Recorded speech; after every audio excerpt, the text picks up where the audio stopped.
You're almost out of the woods now. You can see the exit right ahead of you, and light streaming in. Still raining, but at least it's light. Richard, you're still looking around in the forest ground for anything that could be useful on your journey ahead. You have a little bit of knowledge about natural medicine, although your father never really approved of that. He thinks it's a bunch of mumbo-jumbo, but you know better from being in the front lines and having to use what you had available. As you're looking around, just scouting, looking at the trees, looking if there's different bark on the trees that can be used, bandage, you see someone about 100 meters away, you'd say. Someone is standing in the forest. I blink a little, and I try and get my bearings. Maybe see if I can find a little stone or a log just to stand up on and see if I'm really seeing this. Is there someone out here? Why on earth would someone be out this far? As you're trying to get a better view of this person, you can definitely tell that this is a woman. She's wearing a dress. Seems... her shape, her hair, seems familiar. She's standing with her back against you. Just standing there. Doesn't seem like she's doing much, just looking. And for a moment, you think it looks like Rebecca? Well, I think to myself, that definitely can't be, but I will just start walking a little in their direction. I'm not going to call out, but I just kind of motion to Karen, like, with my hand, just like, I'm heading this way for a second. I obviously don't run, I want to be careful, but yeah, I'm just going to get a little closer. That should be fine. Can I see what he sees? You cannot. But you're not sure why he's going that direction. He hasn't really said that he's seen anything. You just see Richard heading off into the forest. Before he gets too far, I want to reach out, grab a hand on his shoulder, and say, whoa, let's not wander off too far. I turn to face him, and then I look back, gesturing. No, I just... there's someone up ahead. Can't you see him? I'm squinting in the direction that he's pointing, and nothing there, right? Nothing there. But Richard, you're more and more sure that this is actually Rebecca in the forest. What is she doing there? I am overcome with worry because she shouldn't be out here this far from Hulkin. This is dangerous. And I kind of just nod at Karen and I just start making my way a little quicker. Again, I don't want to run and stumble over a root, but I do need to catch up with her because this can't be right. This can't be right. From my perspective, is it possible that he sees something that I don't? Like looking through the trees and maybe he just caught a glimpse of something? Or is the terrain such that, like, it's obvious there's no one there? No, it's dense. It's dense forest, so he might have seen something.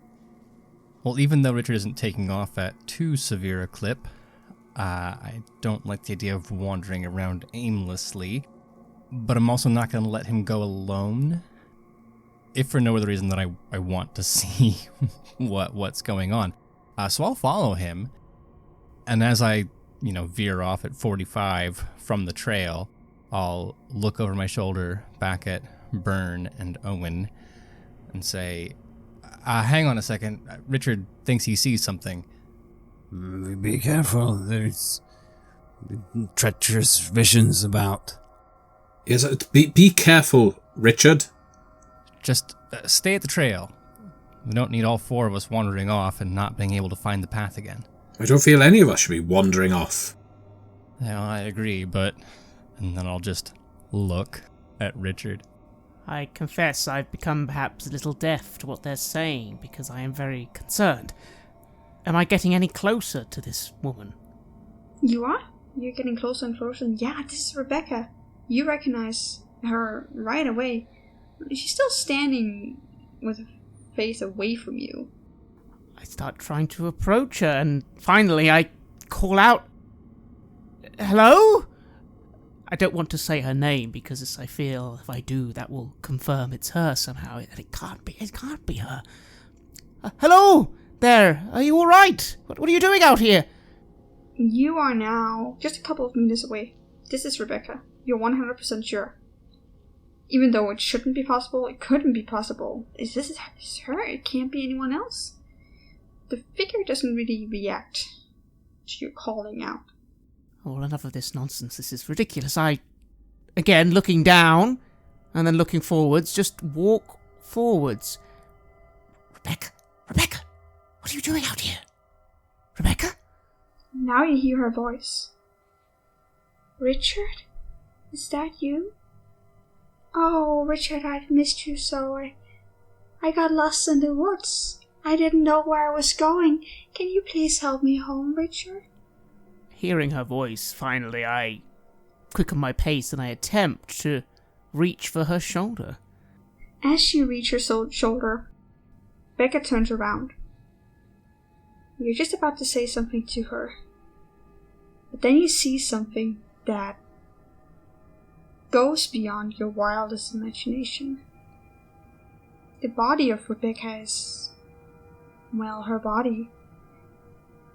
Shoes are the same, feet are the same, legs, hips, torso, arms and shoulders, her hair cascading down. But her face, instead of being that beautiful, youthful, happy young face that you're used to seeing, face of a rat stares right back at you. A giant rat. It opens its mouth and talks to you like Rebecca. It's Rebecca's voice. Richard, you left me alone here. Richard, why didn't you come to me? Let's go home, Richard. I step back. I can't even word a response. I'm just struck mute by this vision. And I just step back. And then after a few seconds, just... Who are you? Who are you? You're not Rebecca. You're not bloody Rebecca! Cowan, what do you do? I am jaw agape at this point. I think second to Owen, Richard has scored highest on the has his shit together scale in the group, and seeing him lose it like this in the presence of, from my perspective, empty air is not something I was prepared to deal with. I reach out, approaching slowly from behind, and lay a hand on his shoulder. Richard, buddy, come back to me, buddy. There's nothing there. I recoil from your touch, but I do turn to you and look at you with sort of wild eyes, and then I just look back. Is the figure still there? It is. And now it's not standing up anymore. It's on all fours, crawling towards you. Walking towards you. Richard, come back. Why are you running from me? My love. Crawls towards you. And then, Cowan, you feel Richard yanked away from you. You see him yanked away from you and dragged across the forest floor as Richard, the figure in front of you, is grabbing hold of your legs and is dragging you along the forest floor. You are in its grasp. I flail and begin trying to kick at this thing, and I just look to Karen and I just yell as I try and reach for him like, help! Karen, help me! Owen and Baron, you hear this too now. At this point, I had been looking around, trying to find any more tracks. It's like we've been walking so long and not found anything, and then as his shouting comes through, what's going on? I rush, taking Owen with me. I run toward the sound. Trail be damned. Sounds like we are in for more horrors. Cowan, what do you do? I'm going to try something bold, but perhaps not intelligent. How fast is Richard being pulled along? Pretty fast. But not as fast, so fast you can catch up with it. I'm less worried about catching up with Richard and more worried about Richard moving so fast that as I raise the shotgun to shoot ahead of him, like if someone was on the ground pulling him where that thing would be, I would like to shoot it but not Richard. And I want to know if he's moving so fast that there'd be like a penalty involved in the roll. Because I don't want to kill Richard. No, but there is a penalty involved in the fact that you don't know what you're aiming for, really. So I'm going to raise the shotgun. Just spend a half second, maybe a full second if I'm feeling generous, lining up the bead of the path that he's being pulled. And maybe half a meter ahead of him, trying to lead the shot. And I'm going to squeeze the trigger. Alright. Do you know what rolls to make? I do. Ooh, a 12. Under 47. That's a hard success. And what weapon do you have? Shotgun. As you pull the trigger, you obviously can't see anything. To you, it just looks like you're shooting into thin air. But Richard, you do see the creature flinch. The bullet doesn't hurt it. But it's like it's aware that there's something here. Something that might harm it, potentially. So it stops. It makes a loud squeal, so loud that it rings in your ears, in your brain, in your entire body, down your spine. So loud that the drums in your ear, at least one of them, explodes and you are in excruciating pain. You know exactly what this is. You've seen it many times before on the front line. Grenades ruining people's hearing. And your left ear right now is just one high squealing tone. And a little bit of blood trickles down the side of your ear. But the creature stops. It drops you and disappears. I roll away and clutch at my ear, and I can't help but yell out in pain. Ah! I run up to Richard. I don't know if we can catch up, because I guess they have been making at quite some speed that he's been pulled into the forest. What the heavens is going on? What is it? And I look down and I see his ear, and I see blood running.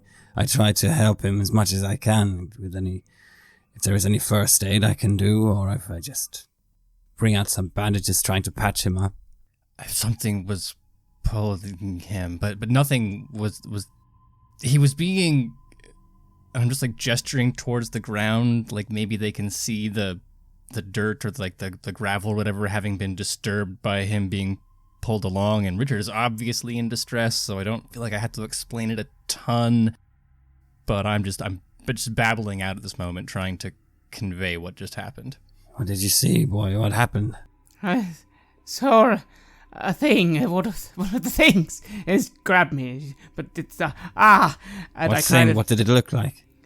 Rat, man, woman, I don't know. Ow! Mr. Byrne, the bandage, please. Slap him, Byrne. I don't do that. I try to hold him firm and still, like his head, so I can look into his eyes. But I also do examine him if there's a wound I can actually do something about. You can't really see a wound. It's inside the ear. I stare back at you, and I just try and bite my tongue a little and say quietly, "Just, please, Mr. Byrne, you're using the bandage wrong. I need it. Let me do it, please." I don't think there's much to bandage. I just wipe off some of the blood. Just lie down for a bit. What did you say? A rat? Man? I don't really answer because the pain in my ear is distracting me from all questions, really. But I do try and focus on what I know. Is there anything I can do to at least make my ear less painful that I have on me? Your dad was so kind to give you a large pill glass of opiates, and you know that this is gonna hurt. Bursting an eardrum is painful. And so you know exactly how much to take, but you can't really do much about the loss of hearing at the moment. I quickly reach into my kit and I take the pill. Are there any side effects of taking these pills? Will I be drowsy or a little out of it? Well, you know more or less how much you need for your body weight in order to still be functional, but have some of the pain go away. So you should be fine. Yes, I know, and I'm really focusing on that logic and that reasoning, because to be honest with you, I don't want to think about how that just happened. And I just take the pill and I clutch my ear a little and I say, Mr. Byrne, please, just a moment. I burst my eardrum. That's what's happened. I burst my eardrum. I just nod and I stand up and I look around in the forest warily. There's been no more sign that we're going in the right direction. I think we're soon out of it. I think we can find the trail again. I'm sorry, Reverend. I'm sorry. It's not a grenade. Whatever happened, it made a noise loud as a grenade. I can't explain. I can't explain how that could be. But that's what's happened. I'm okay. I think I've just got some scratches. I'm fine. I've got painkillers.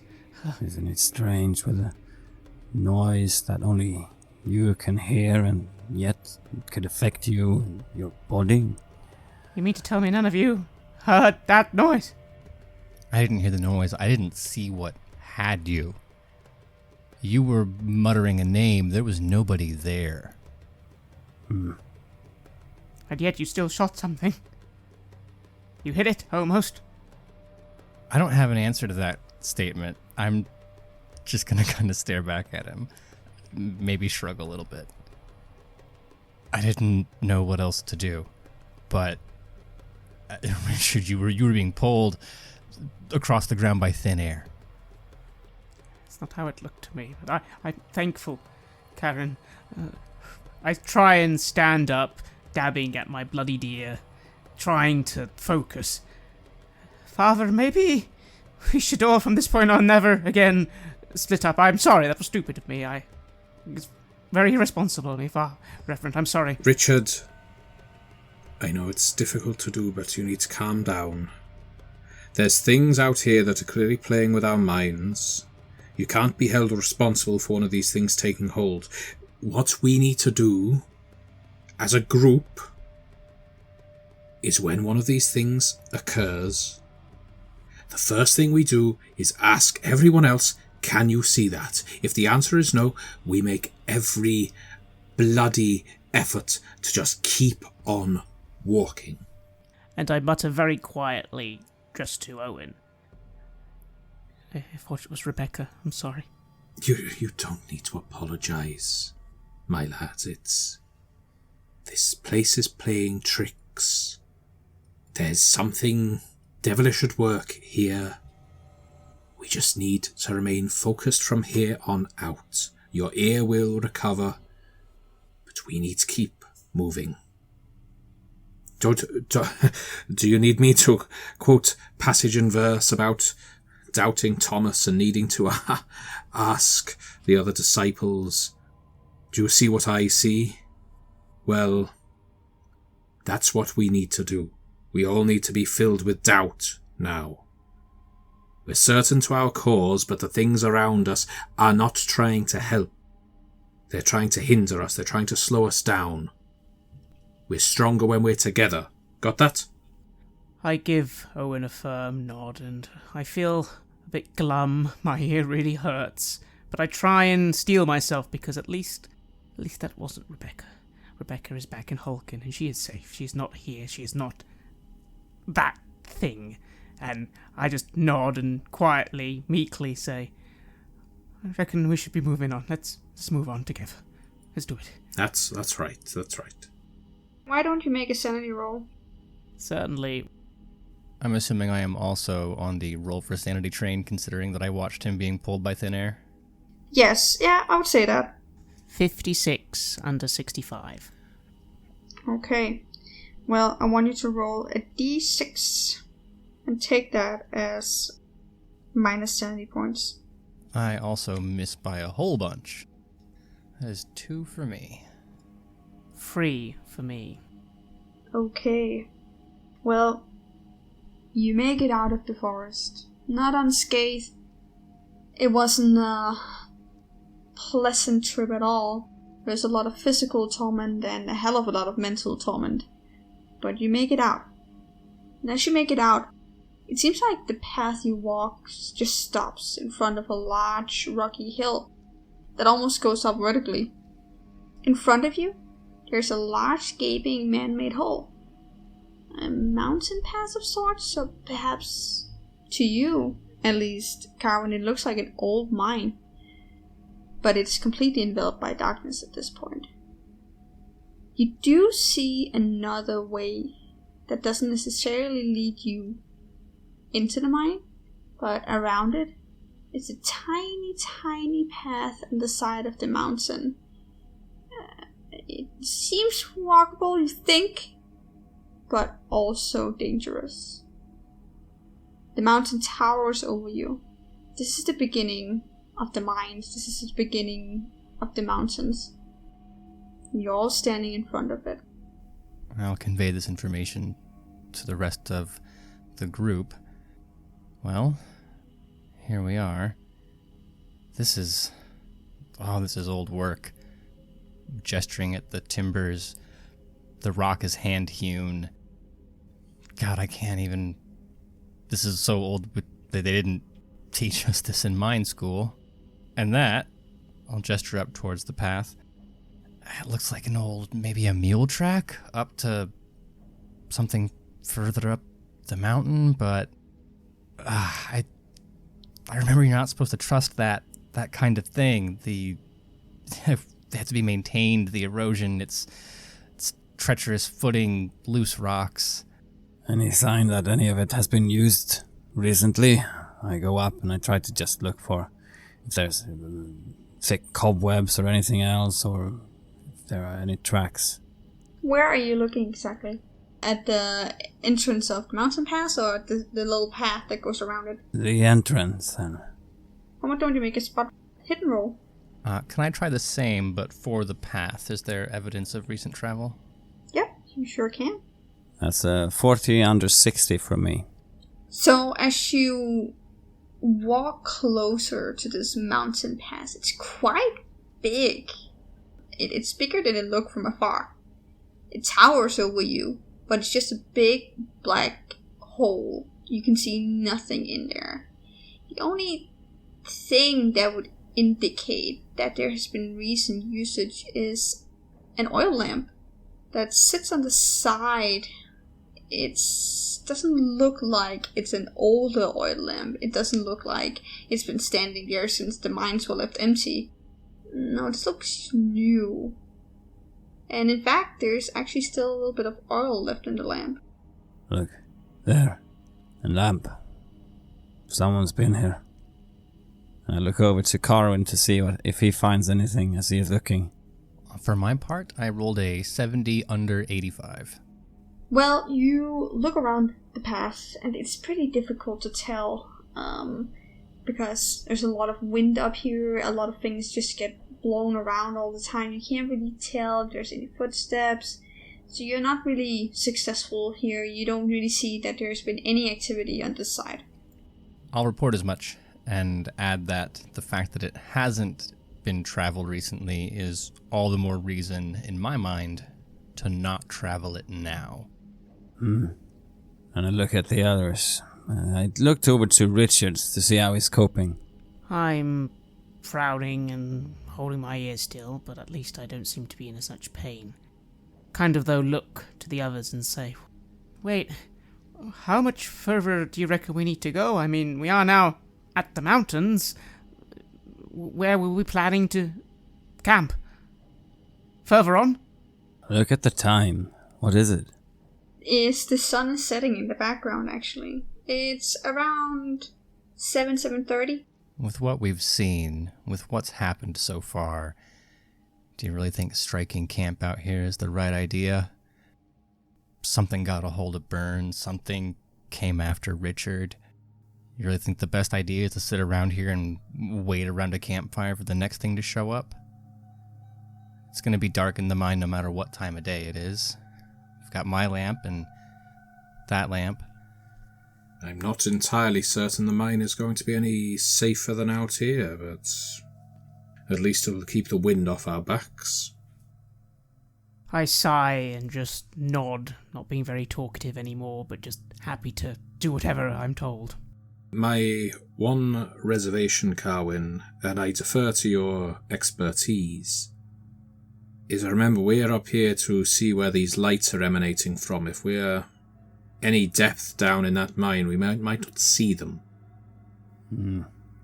Well, someone has been here. If it is connected to the children, I'd say it's a good idea to go in and have a look. Because at least just inside the entrance. I don't want to go much deeper than that. We do need some rest, and I want to be able to see outside in case these lights start up. It's quite possible they're coming from down here, and if that's so, well, I suppose fortune favours us, but yes, we need to stay aware of why we're here.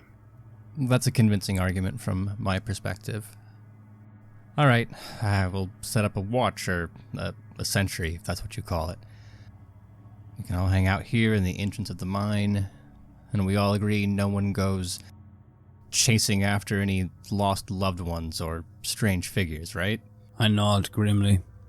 I am already convinced that something out here is going to throw my wife at me. But at the same time, much as it hurts me to say so, I don't think my Esther's got it in her to hike all the way out here. So any kind of illusion like that is... If it takes purchase over me, it's going to be more than just normal convincing. There'll be something more supernatural at work. Well, up we go then into this entrance. Just have a look. Before we get too far ahead of ourselves, can I have the group pause a moment, and I'll say, just give me a sec to see how safe this is. I would like to use my knowledge of the mines, check out the timber work, see if this is the kind of place that's on the verge of collapse, or if it's sturdy. I have the fire damp lantern, so I should know if it's, if it reeks of methane, or if there's something lurking in the air. Well, you definitely can. You don't even need to roll for that, because that's just one of your expertises. You take a good look around. You do what was natural for you when you were back in the mines. This was one of the many things you had to do every single day. You had to make sure that where you worked was safe. Even if your foreman didn't want you to, and if he thought it was a waste of time, you did it anyway because you like to live. You look around. It's an old mine. That is for sure. But it doesn't seem like it's about to collapse on itself just now. It's not the safest mine you've ever seen. Some of the woodwork is a little bit rotten. But you would wager that it's probably got a good 20-30 years left before the wood finally gives back and the whole thing is collapsed. Well, then I'll relay this information to everybody else with a voice of confidence. We need some good news. So I might overstate it a little bit in terms of... I'll leave out the 20 or 30 years part, but I'll let people know, walking over and rapping hard on the timber. Well, the good news is this isn't coming down anytime soon. That's one less thing for us to worry about. I look at him and the mine very skeptically. Not going to give away an inch that I trust that he knows what he's doing, but I'm also not trying to take the lead from him. So then the plan is to strike up camp here and wait for the sun to set fully, huh? Sounds like a good plan to me. Sad we could have a little look inside just to see if there is any tracks of, the children. If we're planning on delving into this mine, we might as well just call out. If there's someone in there, and they want to call back, we'll hear them. There'll be an echo, won't there? At least if they're anywhere within reach. Are we certain after what just happened, we want to trust whatever's calling back, if something calls back? Well, quite honest, if there's something down there, we should probably know that now, rather than pitching up camp and hoping for the best. That is a good point and well made, so Carwin will just stare quietly at the floor. Hello down there! Is there anybody down there? There. You don't hear anything. Well, that's good enough for me. So in terms of directions that people are looking as the time goes, do we want to split responsibilities between folks covering the descent into the mine and folks watching the mountain? I suppose that's a good idea. Yes, let's set up. Maybe I'll go first, and I just sort of sit on a rock or something, whatever's nearby, and I just say, I'll keep an eye out for the moment. There's 4 men and 2 guns between us. I guess we all know where I'm going. Without trying to sound too full of doom and gloom, I don't think that the guns are going to do us much good, whatever it is we're up against. Well, I don't know about that, Reverend. I'm pretty sure what I saw didn't like being shot at. Well, fair enough. So what is it then? Are the 2 young men going to watch the mountains, and us old fellas, I look over at Byrne, we'll get our first shut-eye, and then after we've slept for a few hours you can wake us and we'll swap. I nod and I take out a little ration bar I had in my pocket and I just start chewing on it. How do you guys set up camp? Is there any specific way, or do you just set up some tents and that's it? I guess. I mean, we probably don't need tents inside the mine, and you just... by no means is Owen an expert on these things, but it seems if your purpose is to be on watch, what you need more than anything else is just a shelter of some kind, more than a tent to sleep in. And roll out something to lie on, yeah. But not too comfortable. We don't want you falling asleep. Yes, well, I think my little tent kit would probably be a little bit modular, so not too difficult to just make a makeshift little canopy, which I'll start doing, and I ask, should we get a little fire going, or keep it low lit for the moment, in case people are... I can't believe I'm saying this, in case people are watching us. Well, let's all share something to eat then, before any of us get some sleep. Aye, that'd be good. I start unpacking from my bag. I take out a few tins of various items. As we make to sit, I take a moment to check myself over. Already I'm slightly covered in mud, and my nice jacket has a few small tears in it now after I was dragged across the ground. I try not to think too much on my experience. It's clear I had to have been having some sort of hallucination, but at the same time, something really did drag me across the ground and scream violently in my ear. It still hurts, although at least the medication's helping. How is this even possible?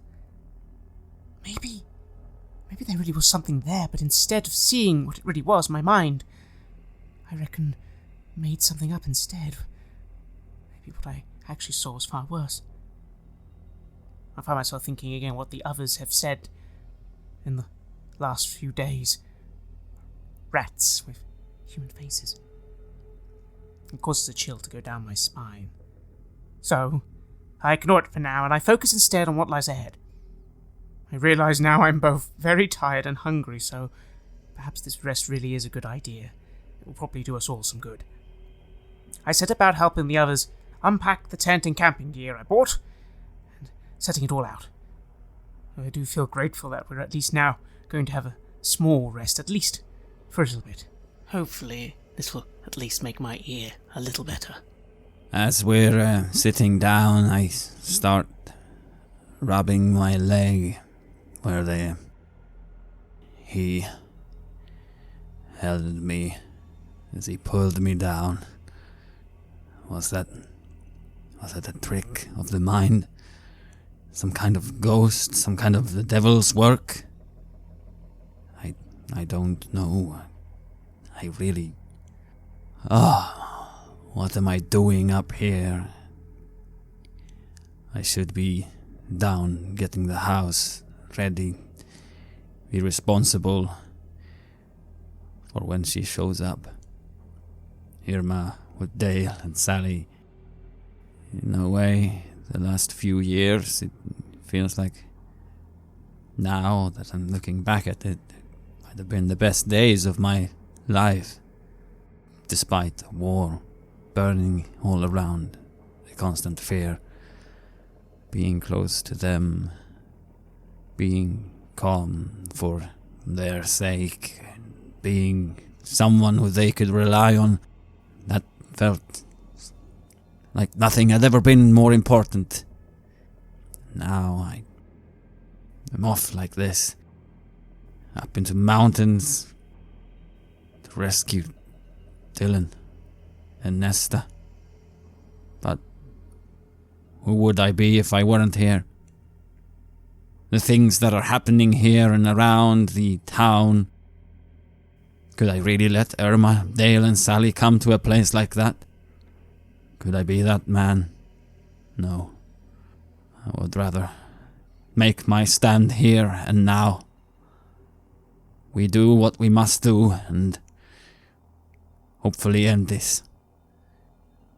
Ghosts don't leave behind lanterns. Someone has been here. Someone has a foul plan for these children, I'm sure of it. We must stop that. We must stop what is going on. And trust that will put the town at peace. No more three-eyed rats. No more mania. No more people not trusting each other. And no more damned blackout curtains. And you cook. You talk. For the first time, it actually seems like you're having a pretty nice time. There's something about leaving Hawken behind for a while. Something about leaving behind all of the dramatic events, all of the terror and fear, and all of the responsibilities that somehow makes it feel like it's all gonna be okay. There's a sense of closeness in the group. You even share a little bit of alcohol between one another. Not too much, you all want to be alert. But this is the first time that you feel like you're actually sitting down and talking just about life. This is a well-deserved break for the group. And as the sun settles between the mountains and the last rays disappears from the rocky ground, the first shift, night shift, starts. And the first two goes to bed to hopefully survive the first night in the mountains.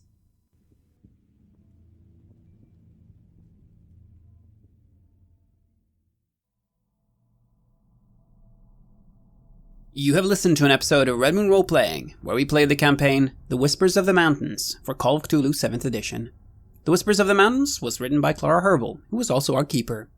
We were joined by Aaron Hammonds from Queen's Court Games, and our dear friend Matthew Dawkins.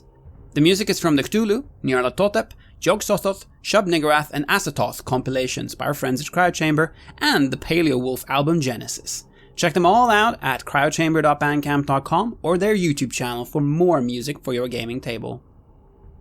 We would like to give massive thanks to our champions of the Red Moon: Martin Heuschober, Nastasia Raulerson, Simon Cooper, David, Julia, Camilla, Ludwig Manford, Bob Lange, Julián, and Cameron for their generous support.